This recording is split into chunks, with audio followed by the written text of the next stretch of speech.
జీవితంలో అద్భుతాలు జరిగిపోతాయి అంటే ఖచ్చితంగా అద్భుతాలు జరుగుతాయి. కానీ ఎవరో వచ్చి ఏదో చేయటం కాదు.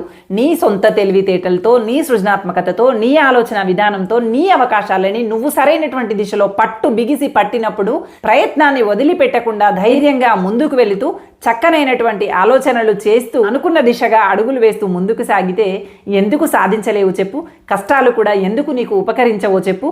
కష్టాలు అవకాశాలుగా ఎందుకు మారవో చెప్పు? ఖచ్చితంగా మారి తీరుతాయి. ఈ విషయాన్ని గుర్తుపెట్టుకొని కష్టం రాగానే కుంగిపోకు, కన్నీళ్లు కారుస్తూ కూర్చోకు, ఆలోచించు. ఏమి చేయగలను అని ఆలోచించు.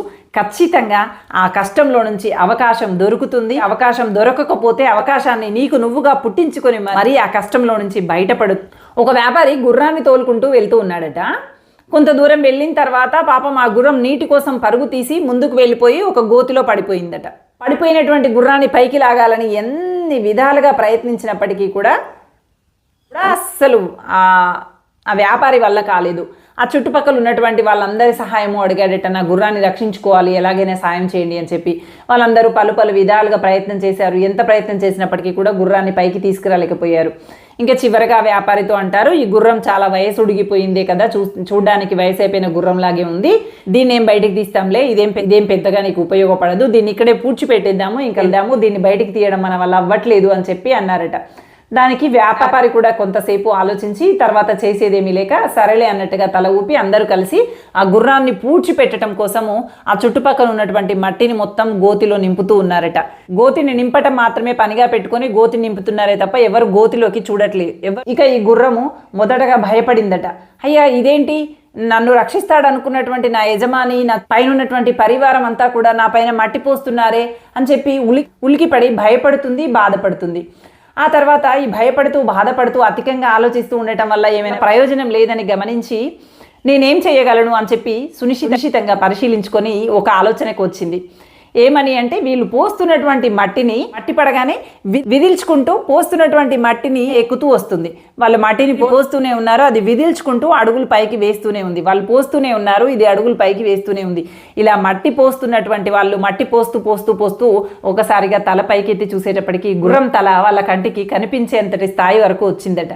అక్కడే పూడ్చిపెట్టేద్దాం అనుకున్నటువంటి గుర్రం పైకి వచ్చేసిందే అని చెప్పి ఆశ్చర్యపోయారట అందరూ. ఇలాగే మన జీవితంలో మనం ఏదైనా పని చేయాలనుకున్నప్పుడు, మన సమస్యలో కూరుకుపోయినప్పుడు మనకు ఎవరు ఊతం అందించకపోవచ్చు, మనల్ని ఇబ్బందికి గురి చేయాలనుకోవచ్చు, మనల్ని పతనం చేయాలనేటువంటి ఆలోచన రావచ్చు. ఇలా ఎన్ని జరిగినప్పటికీ మీరు సంయమనం పాటించి ఓపికతో కనుక ఆలోచించి నిర్ణయం తీసుకోగలిగితే ఎవరైతే మిమ్మల్ని పూడ్చిపెట్టాలనుకున్నారో పూడ్చిపెట్టాలనుకుని వాళ్ళు చేసేటువంటి ప్రయత్నాల ద్వారానే మీరు మళ్ళీ పైకి ఎదగగలుగుతారు. ఈ విధంగా గుర్రాన్ని పూడ్చిపెట్టడానికి వాళ్ళు ఉపయోగించినటువంటి మట్టిని ఆధారంగా చేసుకొని గుర్రం పైకి రాగలిగింది, తనని తాను రక్షించుకోగలిగింది. భయపడిపోతూ కన్నీరు కారుస్తూ కూర్చోలేదు కదా. ఒక నోరు లేనటువంటి జంతువే ఇంత గొప్పగా ఆలోచించి పైకి వచ్చిందంటే మరి విచక్షణ జ్ఞానం కలిగినటువంటి వాళ్ళం మనం. ఎన్ని సమస్యలు వచ్చినప్పటికీ, ఎంతమంది మనల్ని పతనం చేయాలని చూసినప్పటికీ సంయమనంతో, సరైనటువంటి ఆలోచన విధానంతో సమస్యలో నుంచే అవకాశాన్ని వెతుక్కుంటూ గనక ముందడుగు వేయగలిగితే ఖచ్చితంగా మన పతనానికి వాడినటువంటి అంశాలే మన ఎదుగుదలకు ఉపకరిస్తాయి అనేటువంటి విషయాన్ని గుర్తుపెట్టుకొని కష్టం రాగానే కుంగిపోకండి. ఎవరో చేయూతనివ్వాలి అని ఎదురు చూడకండి. కష్టంలో నుంచి అవకాశాన్ని వెతుక్కోండి. అవకాశం లేకపోతే అవకాశాన్ని మీరే పుట్టించండి. అంతేకాని అధికమైనటువంటి ఆలోచనలు చేస్తూ దీర్ఘంగా ఆలోచిస్తూ అక్కడే అంతటితోనే జీవితాన్ని అంతటితోనే ఆపాలని అనుకోవద్దు. ధైర్యంగా ముందడుగు వేయండి. కష్టాలు మనకి అవకాశాలను పుట్టించడానికి, మనల్ని మనంగా నిరూపించుకోవడానికి వస్తాయని అర్థం చేసుకొని ధైర్యంగా ముందడుగు వేసేటువంటి ప్రయత్నం చేయండి.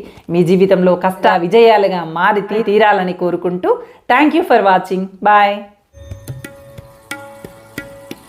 పట్టుదలతో సాధించాలనేటువంటి తలంపుతో నీదైనటువంటి శైలిలో పనినైతే మొదలు పెట్టావు. మరెందుకు మళ్ళీ ఆలోచిస్తావు, వెనుకడుగు వేస్తావు, భయపడి మధ్యలోనే ఆపేయాలనుకుంటావే? నువ్వు సాధించలేనేమో అని భయపడుతున్నావు. కానీ నువ్వంటే పడని వాళ్ళు, నీ చుట్టుపక్కన ఉన్నటువంటి వాళ్ళు నువ్వు సాధిస్తావేమో అని భయపడుతున్నారు. వాళ్ళకి నీపైన ఉన్నటువంటి నమ్మకం నీపైన నీకు లేదా చెప్పు? నువ్వు సాధించలేను అని భయపడటం మానేసి వాళ్ళు సాధిస్తావేమో అనేటువంటి భయపడటాన్ని నిజం చేస్తూ అడుగు ముందుకు వేయి తప్ప వెనక్కి తగ్గి వెళ్ళిపోకు. ప్రయత్నం చేయి, ఖచ్చితంగా సాధించి తీరుతావు. కొందరి జీవితాల్లో వారు ఎవరికైతే అత్యధిక ప్రాధాన్యతనిస్తూ ఎవరి పట్ల అయితే విపరీతమైనటువంటి ప్రేమను ప్రకటిస్తూ ఉంటారో వాళ్ళే వీళ్ళని అత్యధికంగా బాధ పెడుతూ ఉంటారు. కానీ అవతలి వాళ్ళు మాత్రం వీళ్ళు ఎంత బాధ పెట్టినప్పటికీ కూడా ఆ బాధలన్నీ భరిస్తూ వాళ్ళతోనే కలిసి ఉండాలనుకుంటారే తప్ప వాళ్ళని వదులుకోవాలని, వాళ్ళ నుండి దూరం అవ్వాలని ఏమాత్రం కూడా అనుకోరు. ఇలా మనల్ని అత్యధికంగా ప్రేమిస్తున్నటువంటి వాళ్ళ చేతనే అత్యధికంగా బాధకి గురి అవ్వటం అనేది నిజంగా అత్యంత బాధాకరమైనటువంటి విషయం కదా. మీలో ఎవరైనా మిమ్మల్ని అధికంగా ప్రేమిస్తున్నటువంటి వాళ్ళని కనుక మీరు తెలుసో తెలియకో అత్యధికమైనటువంటి బాధకి గురి చేస్తే కాస్త సరి చేసుకోండి. అంతలా ప్రేమించేటువంటి వాళ్ళు ఎవరుంటారు చెప్పండి? మన బాధని కూడా భరిస్తూ మనల్ని ప్రేమిస్తున్నారు అంటే వారికి మన పట్ల ఎంత ప్రేమపూరితమైనటువంటి భావన ఉన్నట్లో కదా. అర్థం చేసుకొని మిమ్మల్ని విపరీతంగా ప్రేమిస్తున్నటువంటి వారి పట్ల తిరిగి మీరు కూడా ప్రేమను ప్రదర్శించండి.